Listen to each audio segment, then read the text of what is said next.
Earth was 100% water and 0% land, sea levels are rising at an alarming rate. Water rushes to cover streets, quickly swallowing entire cities. Earth is about to become a raw-life water world. Can humans survive underwater? Or would this be the end of life as we know it? Sure, our blue planet is already 70% ocean, but that 30% of land is a difference between life and death. If Earth suddenly became completely submerged, humanity's chances of survival would be slim. Day 1. Everything would begin here. Scorching heat waves, ravaging wildfires, raging windstorms would hit the planet all at once, causing a heat wave so long and intense it would melt all of Earth's ice. And let me tell you, Earth is a ton of ice. 10% of all land is covered with it, from glacier and ice caps to Antarctica's ice sheet. 12,000 years ago, when Earth was in its Ice Age era, ice covered 32% of all land. So 10% doesn't sound as bad. And the good news is, Earth has a lot of land. Even with all of today's ice suddenly melting, the sea levels would only rise 70 meters, 230 feet. But that would be enough to submerge the coastal cities. Very quickly, the ocean would flood New York, Miami, Vancouver, Rio de Janeiro. Europe would lose London, Paris, and Venice.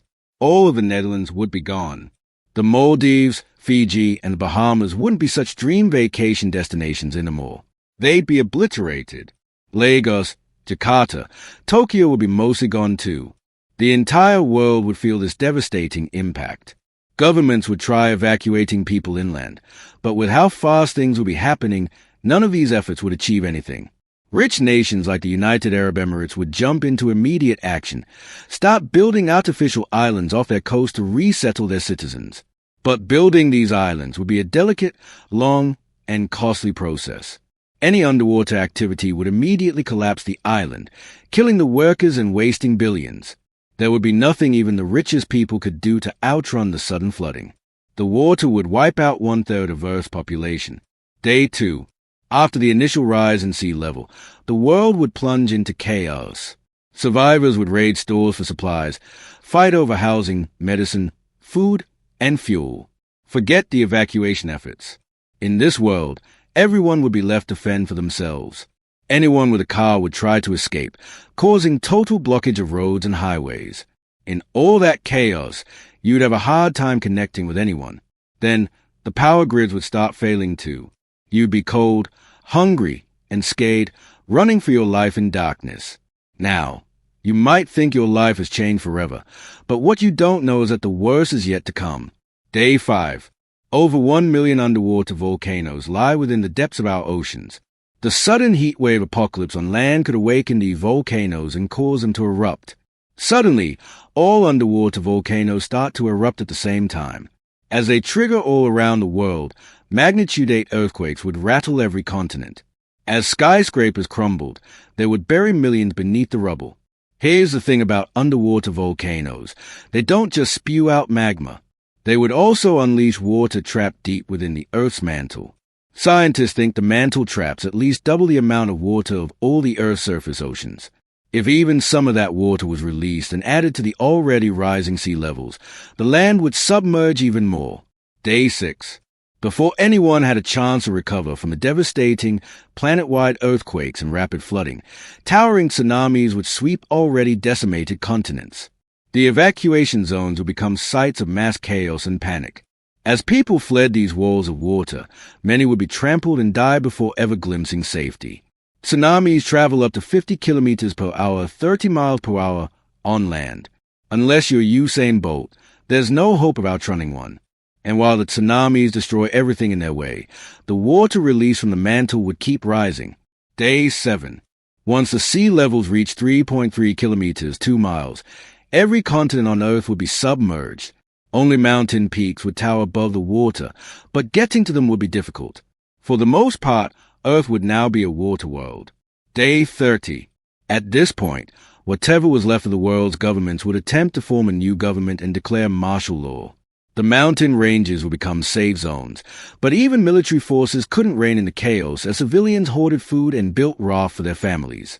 As people were fighting for their lives above water, the New World government would start making long-term plans. They would start building underwater living units. Of course, these units wouldn't happen overnight. Building underwater cities would take time and collaboration.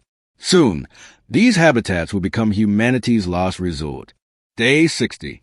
By day 60, Earth would never be the same. Forests, grasslands, and deserts, everything would be gone. Plants that grow in soil wouldn't survive underwater. They'd start to die out, and with them, land animals would die too. Of course, a lot of them would drown in the initial flooding.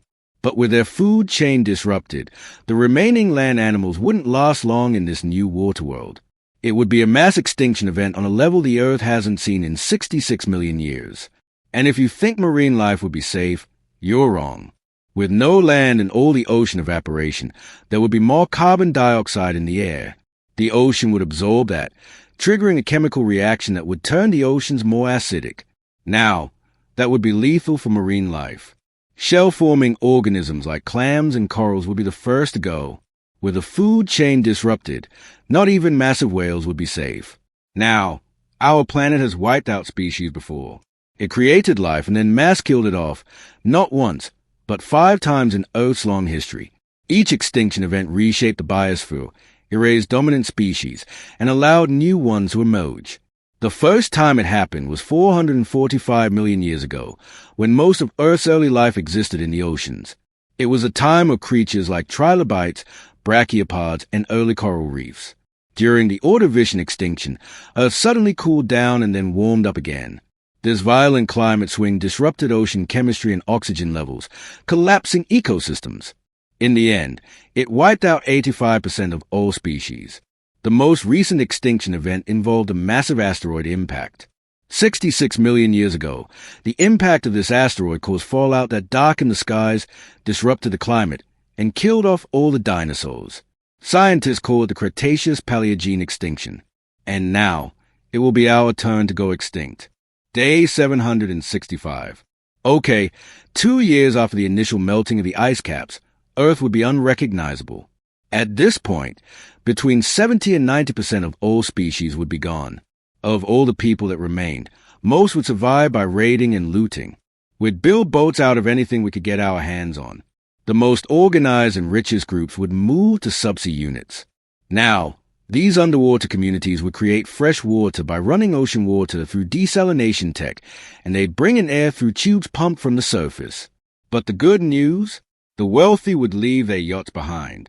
Above-water survivors would take over these luxury boats, barges, and cruise ships. But these ships can only fit so many people. Survivors would collect rain and boil seawater, but those processes are far too slow to secure enough fresh water for everyone. Dehydration would kill thousands. Barges would band together to create new groups, initiating systems of trade and collaboration between floating communities. Some of these newfound societies would thrive. But as always, bad faith actors would plunge them into anarchy and violence, seizing resources for themselves and leaving the rest to starvation. Even in the thriving communities, with few medical treatments, diseases would run rampant. We'd be forced to create harsh quarantines, abandoning anyone who shows even the slightest hint of illness. Now, at this point, every ship and barge would run out of fuel and float stranded in the ocean. We'd be at the mercy of oceanic storms. And these storms would be much more dangerous on an Earth that's 100% covered by water. Usually, the land would weaken the storms as they move inland. But now, with no land left at all, these storms would be unstoppable. The air would become dense because of all the ocean vapor. It would be hot and humid all the time. But not all would be lost. Some communities would successfully farm algae, a nutrient-rich and quickly grown food source. With the majority of the population already lost to flooding, malnutrition, and disease, the few survivors can secure enough resources to sustain themselves. Life on the water-world Earth would be difficult for a long time. Year 200. Let's be real, this is an everyone dies kind of scenario. It's likely that the result of Earth becoming 100% water and 0% land would be a near total extinction of Homo sapiens within a generation. In a more positive scenario, a few 100,000 of us would be left to struggle to survive for a generation or two. It's not looking good for us. Even in the most positive scenario possible, Earth would house about 10 million people scattered in small communities all over the world. As humanity continued to live on the ocean, some evolutionary mutations would occur. Some cinematic communities have already developed these traits. The Bajau people in Indonesia have 50% larger spleens than you and me, providing them a larger supply of oxygenated red blood cells and the ability to free dive to depths of 70 meters, 230 feet, for as long as 13 minutes. Yeah, that isn't the only adaptation we'll see. The Moken people in Thailand have adjusted their eyes to see underwater better. With better underwater vision and air supply, humanity would become advanced marine hunters, spearfishing successfully enough to feed their newfound families. But even with these evolutionary mutations, humanity cannot survive long enough to fully adapt to the ocean. There won't be enough survivors to repopulate. The infant mortality rate would skyrocket due to malnourishment. Humanity's predisposition for violence will wipe the rest out. You know, even though we came from the ocean, we really only evolved for the land. And while it's unlikely that all the Earth's ice would melt in this short time, it is happening. 20,000 years ago, sea levels were 120 meters, 400 feet, lower than they are now. Eventually, all glacier and ice caps will melt. It'll just take us about 5,000 years to get there.